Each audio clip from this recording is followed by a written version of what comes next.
Skip Bayless and Shannon Sharp. Good morning. I'm feeling doing well. I tried to warn you about my Cowboys. I tried to warn you about your Ravens. And speaking of Dallas, how about them Cowboys? Woo! My sister called me late. Show's over. I'm done. That's all I needed. You know what my sister did? My sister stayed up. It was like 11:45. She called me last night. Skip gonna get you. Oh, no. She did? Am I? Condolences and good luck. I thought we were cool, Skip. I mean, you know what I'm saying? Yeah. We brothers. We're real cool, because I'm real cool today. Okay. I'm on fire. I have missed these Mondays.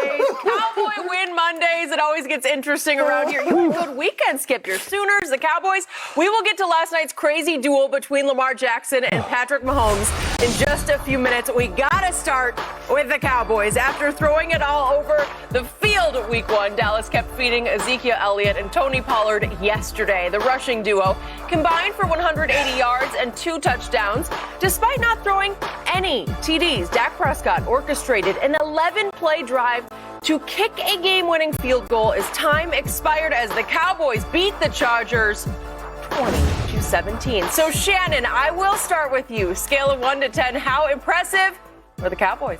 My old college jersey number, 2.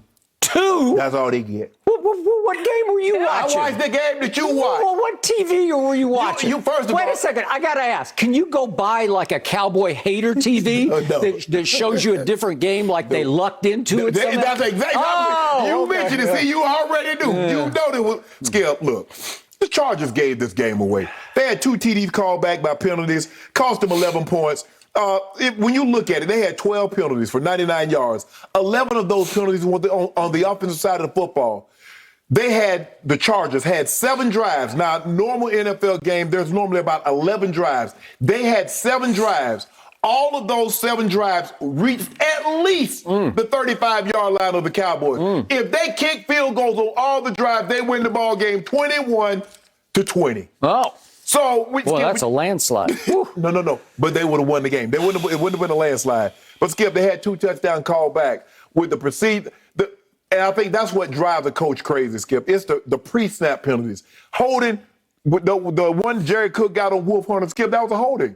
I mean, a couple of those calls, they were very, very obvious. Okay, I got no problem with that. You saved your quarterback. You didn't take the proper steps. Your technique wasn't good, and it got you in trouble from the start. Okay, I get those. But Skip, the illegal shifts, the illegal formations, the pre-snap penalties, you got to be better than that. You got to be, and the Cowboys are doing everything they possibly could to give you the game, especially that last drive. But that's neither here nor there. Skip, the Cowboys got up to a great start. 14 points in the first quarter. 13 first downs, a 15-play drive, 7 minutes to start the game. And I'm like, man, are you serious? And then all of a sudden, the Chargers settle in. And even though it was, the Cowboys get 14 points in the first half, in the first quarter, Skip, they only gave up 6 points over the last 3 quarters. So the game was right there for the Chargers to take. But it was those self-induced penalties that cost them the ball game. You can't do those things. You take 2 touchdowns off the board. You can't take big plays off the board. So for me, I'm gonna give them the 2, and I only gave them the 2 because they won. Because they wasn't overly impressive to me. Justin Herbert outplayed your guy, and you know it too, Skip Bayless. You know it. Don't you sit up here? Nah, don't look at that stat sheet. But that's okay. You know what today? I see one guy's QBR, my guy's was 42, your guy's was 34. So QBR says Dak outplayed Justin Herbert. 42? You have it with a 42? Well, it's not great, but it was good enough in the end to win the game. And by the way, my guy on the final drive went 5 for 5, and that equals $75 million man. He lived up to his money. All I'm saying Thank you. I gave you a 2, but I thought the Chargers did a lot of damage, self-inflicted damage that cost them to lose the ball game. It's your day. Enjoy your day. Yeah. Everybody has one, but your day is coming. And now it is my turn. I thought about giving my team a 10 for this, but a 10 would have been beating Tom Brady at Tampa Bay on opening Thursday night. So that forces me back 1 notch to a 9. This was a 9 on a scale of 10 when it comes to victories, because I told you all week it was against all odds. What happened all week long? What drove me nearly to the edge of the cliff? Every day, every hour, I looked at my phone and we lost somebody else. We lost another starter to injury or to COVID or to suspension, to the point that we were down 5 starters on defense alone. We lost both our bookend defensive end pass rushers. We were without our safety, Donovan Wilson. I can go on and on. We were without our right tackle, Lyle Collins. And by the way, our stand-in right tackle, I didn't hear his name called. Did you hear anything about Terrence Steele? I think the man of steel held up pretty well, didn't he? And we were without Michael Gallup, and I can go on and on. And this is the kind of what can go wrong, will go wrong for my team that would have crushed my team's spirit last year or the year before when we missed the playoffs. And somehow I told you that this team has a new fight to it. It has a new spirit. It got launched out of Hard Knocks. And I told you Dak is back. He's 100% healthy, and he is living up to the $75 million because the pressure is off for him to compete against Jerry Jones in a contract impasse to finally get the respect he deserves. He was crumbling under the pressure to win the contract. Now he is skyrocketing without any pressure on his shoulder pads after he got paid and finally got rewarded for what he has achieved for this franchise. So all of a sudden, when the pressure was highest yesterday, he was at his greatest. And I look at my team, and I told you, this is the wounded tiger theory, where you have to just rise up and everybody has to play a little bit over their means. And that it's an old theory from the early NBA days that I covered back in the 1970s. Beware the regular season team that seems like it has no chance because of injuries or suspensions or COVID. And here we came right out of the gates, as you just said. We went 78 yards in 15 plays. That didn't happen.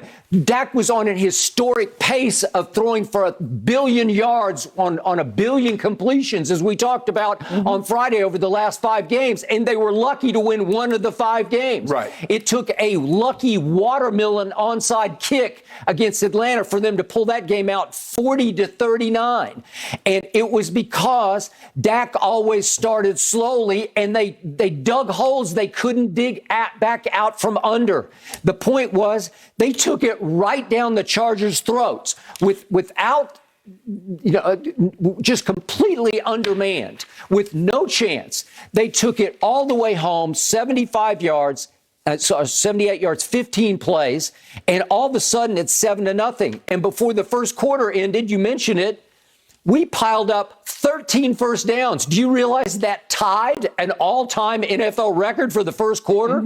Is that not flipping the script from the way we used to start games, where we'd fall tragically behind and not be able to, and Dak would throw for 1,000 yards in the fourth quarter that you would dismiss as empty calories? Am I right? They were. Okay, so here they came. And what did I predict on Friday? I said, we will balance it up. 50-50 run pass, and I even underestimated that.